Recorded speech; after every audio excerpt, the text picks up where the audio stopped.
Hi everyone, it's Kathy Zilski. Welcome back to my YouTube channel. Today I've got a cool watercolor card project that I created using a brand new tool from Waffle Crafts, and it is called the Water Media Mat. It's a really functional all-purpose tool, so I'm excited to show you all the products that go into this happy little card. All right, you can see the mat in the background, but we're going to get to that in just a minute.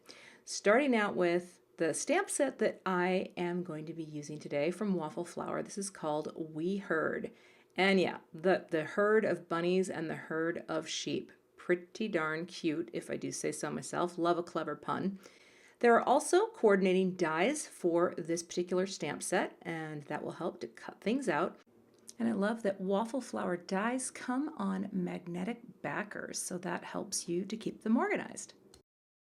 Speaking of cool dies, this is a set that I just got and I know I'm going to be using it a ton. It's an A2 layers die. Now in the US, A2 refers to the standard 4 1/4 by 5 1/2 card size. That is a US designated measurement. This die set will cut perfectly even layers starting with that A2 size and all the way in. So I love that.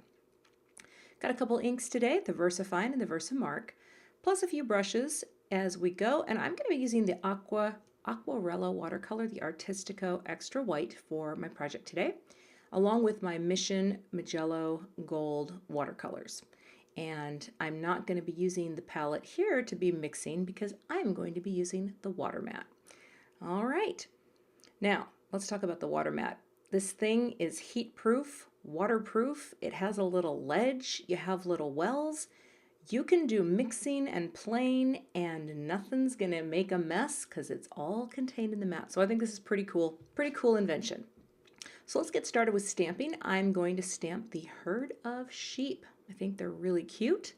And I'm going to place this down. I'm going to use my MISTI tool today because I am stamping on watercolor paper.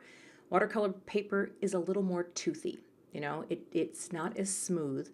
And I'm going to be using Versafine Onyx Black because I'm going to be watercoloring, and that is a watercolor friendly ink.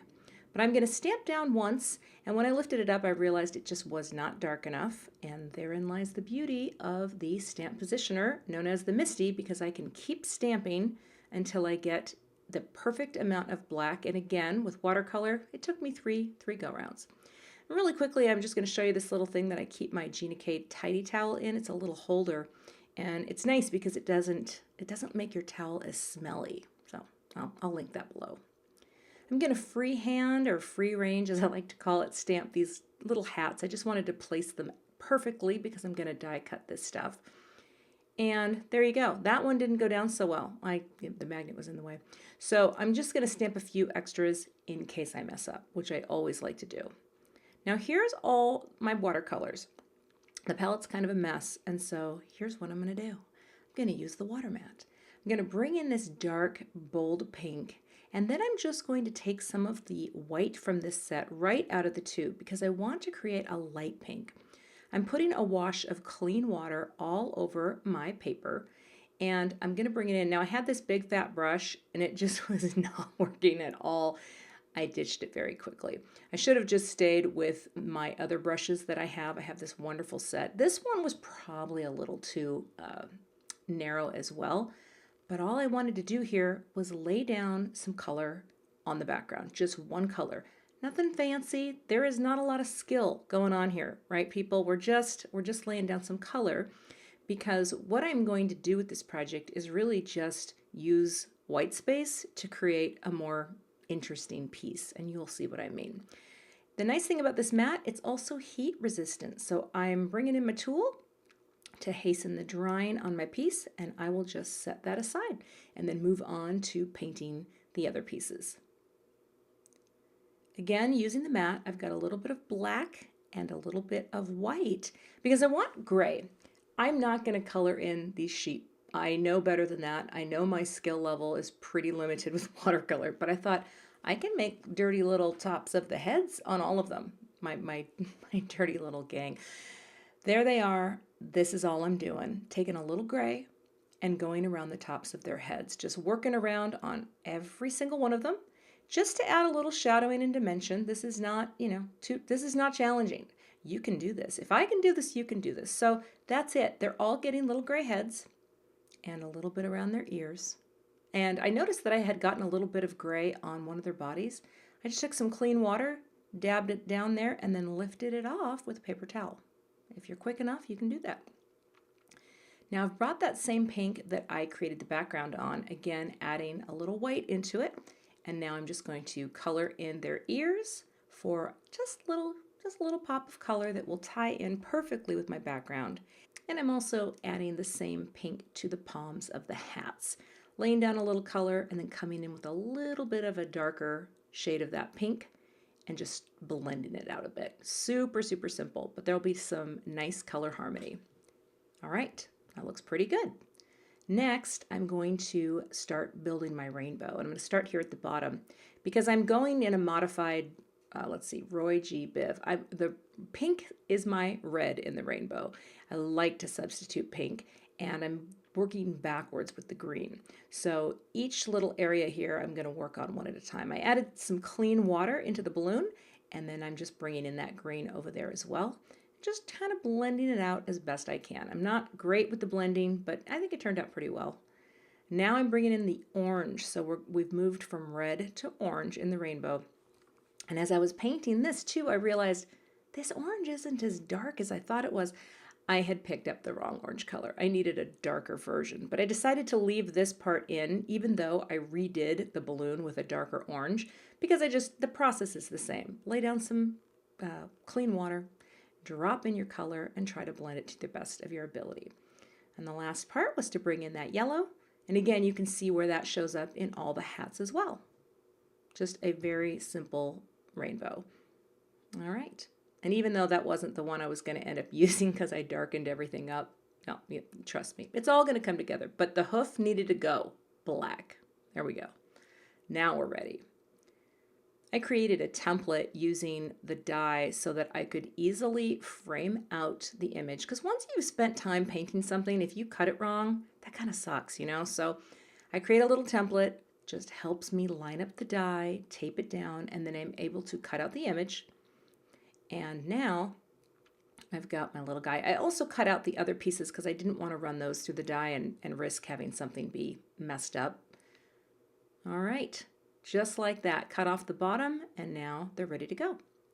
My watercolor piece is dry, so I'm going to use one of the A2 dies to cut this out, and I love it because it will be perfect and straight, and I love that. And I will be stamping down, "We heard it's your birthday." Putting that down on my MISTI tool, and I'm going to use one of the MISTI creative corners just to make sure it's perfectly straight. And the great thing is you can just pick it up with the MISTI creative corner in there. You don't have to take it out. Now I'm going to heavily prep the area with embossing magic because it's a watercolor piece. It is dry, but it's a little toothy. And I want to make sure that the powder that I'm putting on this piece only sticks to where this Versamark is going down. And I'm going to hit this also a couple of times, but again, the piece is magneted in place, and again, beauty of the MISTI. All right, I'm using the white powder from Brutus Monroe. This color is called Alabaster. Just gonna sprinkle it on a couple times and tap it off. And again, all that extra powder falls right off because of the embossing magic that's on the paper, and that looks great. I'll get my heat tool nice and hot and then bring it right to the paper, and the embossing powder will melt, turn all shiny and white. That's exactly what we wanted. Yay. Okay. Looks good. Now, here's where I rolled the dice. I wanted to have lines for my balloons, and I am a terrible freehand drawer. I practiced this much more than you are seeing right now on camera. And you know what? It didn't turn out horribly, but I should have had my point higher up where they joined, and you'll see what I mean. I just wanted to be as smooth as I possibly could, and I didn't do badly, but they should have come together further up, and you'll see what I mean. I wanted them to be at a point right above his ear, but you know what? It's good enough. Okay. Score in the card base. This is going to be a horizontal card, and again, this is an A2, US A2, so it's 5.5 wide by 4.25 tall. Press that down, bringing in the ginormous roll of foam tape. Love this stuff. And I like it because this one is a little wider, and what it does is it really helps to keep your watercolor piece flat.